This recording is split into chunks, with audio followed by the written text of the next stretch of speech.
Gente, o Renault Kwid, barulho na direção. O primeiro passo foi trocar os itens que estavam gastos visualmente, que é as buchas da balança.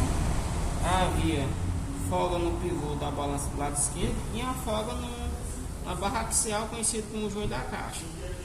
Feito os afinamentos, fui dar uma volta para testar no carro. Um barulho chato, vibrado, como se fosse no pé, como se fosse debaixo do pedal do acelerador, do pedal de embreagem. E aí resolvi, né, não acreditei por causa da quilometragem do carro, mas resolvi desmontar o amortecedor. Vi que a base está um pouco escurecida, não sei se vai dar para ver na imagem aqui, onde ele trabalha, e tem essa folguinha aqui, ó.